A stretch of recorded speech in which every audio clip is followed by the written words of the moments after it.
The cold bite of the iron collar against Seraphina's throat is a constant, numbing weight, yet it is nothing compared to the chill of the thousand eyes judging her. Standing on the splintered stage of the gray market, she keeps her gaze anchored to the wood, watching the dust motes dance in the shadows of the men circling her like wolves around a dying doe.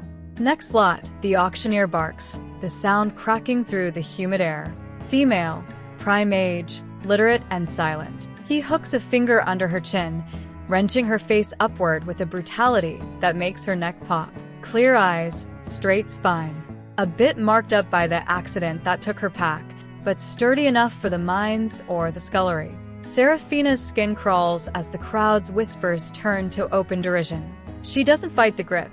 She learned in the ruins of the Moonbloom pack that resistance only invites a heavier lash. She is the middle ground of tragedy, not strong enough to have died a warrior, but not perfect enough to be prized. Starting bid, 60 silver, the auctioneer cries.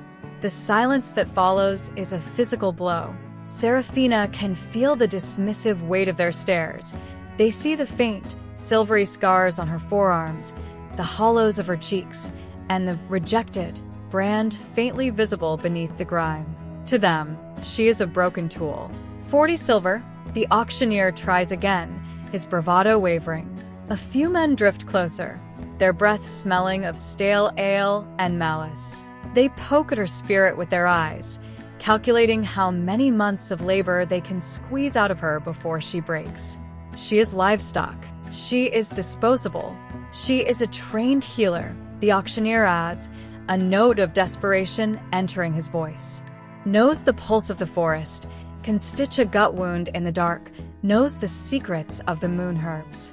The laughter that erupts then is jagged and cruel. It starts as a ripple and grows into a roar of mockery. A healer? A man jeers from the front row, spitting on the ground. Our wolves heal by blood and iron. Who needs a needle witch when you've got a real alpha strength? She's a waste of good coin. 10 silver. A gravelly voice grunts. Seraphina's heart turns to lead. The man stepping forward is Belial, a trader known for buying scraps and working them into the dirt within a season. His hands are stained dark with old grease, and his eyes hold a predatory glint that promises a slow, agonizing end. He reaches for the edge of the stage, his yellowed teeth bared in a grin, ready to claim his bargain. The laughter of the crowd reaches a deafening peak, until the air suddenly vanishes from the square. The carriage wheels groaned against the jagged ascent of the iron peaks, each jolt vibrating through Seraphina's bound wrists. When the heavy oak doors finally creaked open, the shadow throne loomed above her, a fortress of obsidian stone that seemed to swallow the moonlight. The air here was thin and bitingly cold, smelling of wet slate and ancient wood smoke. She was led through a courtyard where warriors moved with lethal, silent efficiency, their eyes tracking the king's gold with cold curiosity. A woman stood waiting at the threshold of the great hall. Hestia was as gray and unyielding as the fortress walls, her hair pulled back into a knot so tight it seemed to sharpen the planes of her face. She didn't look at Seraphina with pity. She looked at her like a ledger looks at a debt. You've been scrubbed and fed, girl. But don't think that makes you a guest, Hestia's voice rasped, echoing in the cavernous stone corridor. She walked without looking back, her heavy boots clicking a steady, rhythmic warning. This is the Alpha King's house. Here, we do not prize the soft things of the moon bloom. If you are hungry, you work. If you are tired, you stand. And above all, you learn the king's first law. She stopped abruptly before a set of towering iron-reinforced doors and turned, her gaze boring into Seraphina's. The king has built an empire on blood and silence. He has room for many things, soldiers, steel, and secrets, but he has no room for tears. Cry once, and you're useless. Cry twice, and you're gone. Do you understand? Seraphina swallowed the lump in her throat, her eyes burning, and nodded. In the Shadow Throne, mercy was the only forbidden sin. The stone halls of the Shadow Throne were a labyrinth of cold echoes and stifling secrets. Following Hestia's orders, Seraphina spent her days scrubbing the lower masonry, but it was a draft of air, sour with the smell of gangrene and unwashed fever, that led her to a heavy, unmarked door in the bowels of the western wing. Pushing it open, she found the silent ward. It was not a hospital. It was a tomb for the living. Row upon row of iron cots held warriors who had once been the Alpha King's pride, now reduced to gaunt shadows. There was no medicine here, only the drip of condensation from the ceiling and the occasional stifled groan. In Malachi's empire, a wolf who could not fight was a wolf who did not exist. Her healer's heart fractured at the sight of a soldier whose leg was black with infection, his eyes glazed in a delirium he was forced to endure in silence. To help him was to defy the king's law of iron, yet Seraphina knew she could not turn away. Using the hem of her tunic and a bowl of clean water stolen from the kitchens, she knelt in the dark. She moved between the cots like a ghost, her hands glowing with a faint, rhythmic pulse as she channeled the moon blooms light into the stagnant air. She crushed wild yarrow and cobwebs against weeping wounds, whispering ancient chants to soothe the jagged edges of their souls. For the first time since her pack fell, Seraphina felt a spark of purpose. She was a useless omega in a den of monsters, but as she watched a dying man's breathing finally steady, she realized she was the only one who could save them from their own strength. The golden hour was fading into a bruised purple twilight when Seraphina found him. Leo, a pup no older than 7, lay huddled behind a stack of rusted iron crates in the outer courtyard. His leg was twisted at an unnatural angle, the bone fractured during a training drill. He was too small to survive. He didn't cry. He had already learned that in the Shadow Throne, a whimper was an invitation for further cruelty. Seraphina knelt in the dirt, her fingers glowing with a soft, amber light as she hummed a low melody of the moon bloom. "Hush now, little wolf," she whispered, ignoring the mud staining her skirts. She placed her palms over the break, drawing the heat of the inflammation into her own body. The boy's breathing hitched, his eyes widening as the agonizing throb began to dissolve into a cool numbness. She didn't see the shadows stretching long across the stone behind her. Malachi stood in the archway, his massive frame motionless against the obsidian wall. He had come to the courtyard to find the source of the unauthorized light, his hand already resting on the hilt of his blade to punish the intruder. But the sight stayed his hand. He watched the rejected girl work with a terrifying focus, her brow beaded with sweat as she poured her vitality into a broken child who offered her nothing in return. She knew the laws. She knew the consequences. Yet, as she looked up and finally caught his gaze in the darkness, she didn't flinch. There was no terror in her eyes, only a fierce, quiet defiance that challenged his very existence. Malachi remained in the shadows, his pulse quickening not with rage, but with a sudden, haunting intrigue. For the first time in his life, he found himself staring at a strength he could not break with a sword. The air in the king's private solar was thick with the scent of aged parchment and cold iron. Alistair stood by the narrow slit window, his silver-threaded hair caught in the torchlight as he watched the Omega cross the courtyard below. He turned to Malachi, his expression a mask of ancestral gravity that had served the throne for 3 generations. The Alpha King sat draped in shadows, his large hands resting motionless on the arms of his throne, eyes fixed on the empty space where the girl had just been. "You are playing with a wildfire you do not understand, sire." Alistair's voice was a low rasp, cutting through the silence like a whetstone. The moon bloom line was not destroyed because they were weak. They were destroyed because their mercy was a contagion. It rots the resolve of warriors. It makes men question the necessity of the kill. Malachi did not move, but the air in the room grew heavy with his silent power. Alistair stepped forward, undeterred by the mounting tension. "You bought her as a curiosity, perhaps a plaything, but she is stitching together the very things you spent years tearing apart. To keep her here, to allow her to touch the wounded and the young, is to invite a curse of softness into our very bloodline." A king who listens to the heart of an Omega is a king who will soon find his borders shrinking. Alistair leaned over the desk, his voice dropping to a sharp whisper. Our strength is our survival. If the pack begins to value healing over scars, we will fall just as her people did. Send her to the mines, Malachi, before she turns your fortress of iron into a house of glass. The Great Hall was a cavern of flickering torchlight and the heavy scent of roasted meat and vintage ale. Beneath the vaulted ceilings, the alphas of the Northern Territories gathered, their laughter like the low growl of thunder. Seraphina stood at the periphery, dressed in simple, pale linen that made her look like a ghost among the furs and leather of the warrior elite. She could feel the weight of their scrutiny, eyes that saw her only as a curiosity, a scrap of the fallen moon bloom pack bought for a king's whim. Beta Corvus rose from the high table, a goblet of dark wine gripped in his scarred hand. His eyes glinted with a cruel, calculated light as he gestured toward her. Our king has developed a taste for antiques, Corvus announced, his voice carrying over the din. He keeps a broken Omega, as one might keep a songbird, with a clipped wing. Tell us, girl, do you still remember the songs of your dying pack, or have you finally learned to be silent in a house of real wolves? The hall fell into a jagged silence. The neighboring alphas exchanged mocking grins, waiting for the girl to crumble, but the air suddenly turned frigid. Malachi didn't rise. He simply set his cup down with a controlled, rhythmic click that silenced the room.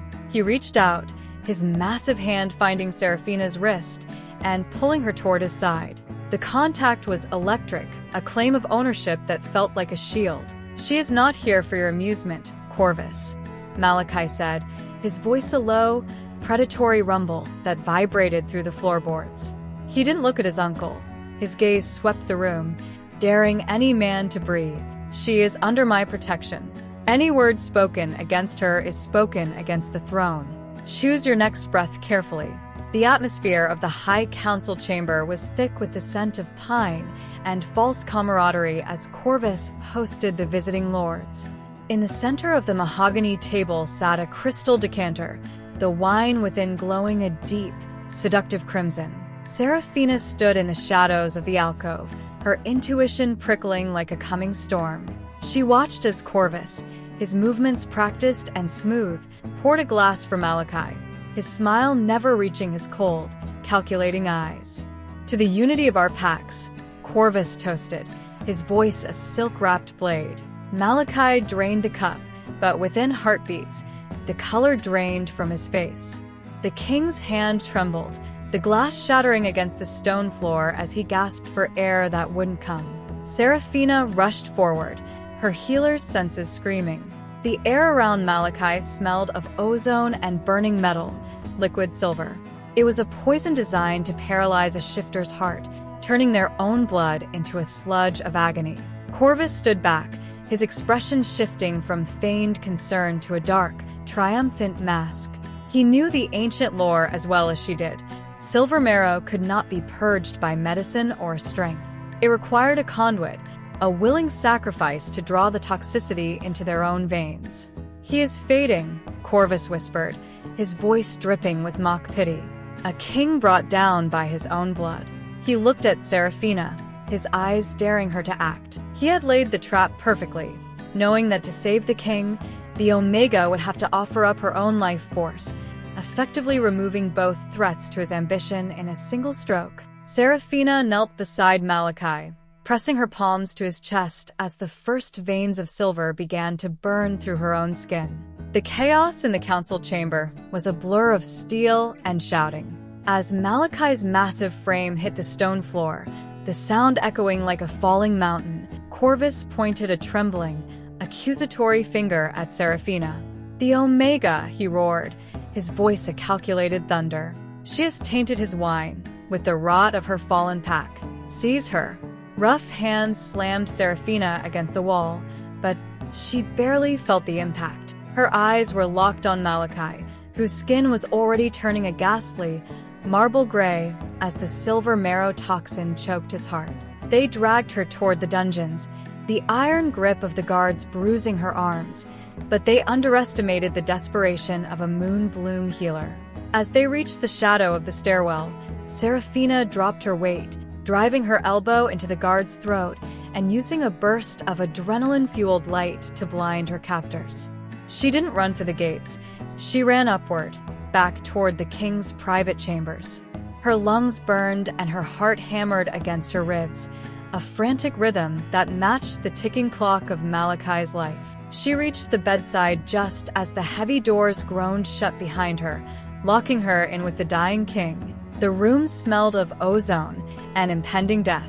Malachi's breathing had slowed to a shallow, jagged rattle, his pulse a faint flutter beneath the silver-black veins crawling up his neck.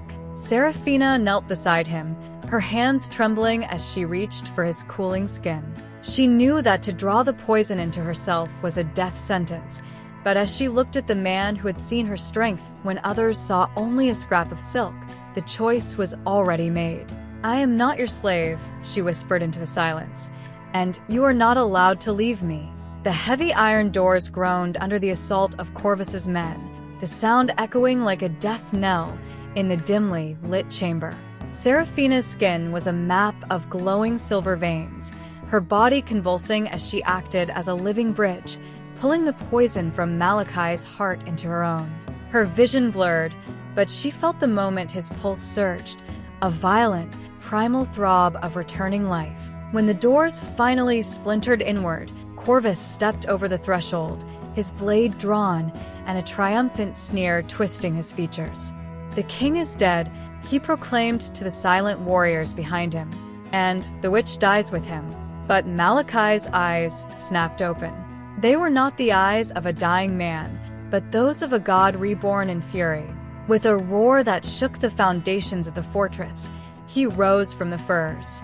He was still weak, his movements jagged, but Seraphina pressed her palm against the small of his back, channeling the last of her lunar vitality into his scorched veins. The duel was short and brutal. Corvus fought with the desperation of a traitor, but Malachi moved with a lethal clarity fueled by Seraphina's touch. The king parried a desperate strike and drove his claws through Corvus's chest, pinning the man who had traded honor for ambition against the obsidian wall. "You thought mercy was a weakness," Malachi growled, his voice a low vibration of thunder as Corvus's life faded. "But it was the only thing strong enough to save me from you." He let the body slump to the floor, turning to catch Seraphina as she collapsed, her light fading into the safety of his arms. The reign of shadows had ended. The reign of the king had truly begun. The morning sun broke over the iron peaks, its light no longer cold but a brilliant, searing gold that washed the obsidian courtyard in warmth. The entire pack stood in a silent, massive semicircle, thousands of warriors, servants, and the once hidden wounded, waiting for the man who had torn down the old world to build a new one. When Malachi emerged from the Great Hall, he did not walk with the solitary, crushing weight of a tyrant. Instead, he walked with his fingers interlaced with Seraphina's, their palms pressed together in a bond forged in silver and sacrifice. They reached the edge of the stone dais, the very spot where the king used to stand alone to hand down judgments of blood. Malachi looked out over his people, his gaze landing on the young pup, Leo, and the healed warriors of the silent ward. He raised Seraphina's hand high, her skin still bearing the faint, beautiful glow of her lunar heritage. "Months ago, I stood in a marketplace and raised my hand to buy a servant," Malachi's voice boomed, carrying to the furthest edges of the mountain pass. "I thought I was purchasing a piece of the Moonbloom's past. I was wrong." He turned to her, his eyes filled with a raw, undisguised devotion that silenced the wind. "I was bringing home our future. She did not just heal my body, she healed the soul of this empire." He knelt before her, a king bowing to his equal, before rising to face the crowd. "She is no longer the rejected. She is your lunar queen." The silence that followed was not the mocking quiet of the auction block. It was a heartbeat of pure awe before it shattered into a deafening, unified roar. The wolves did not howl in fear. They cheered in a thunderous harmony that shook the peaks. celebrating the Omega who had taught the king that mercy was the greatest power of all.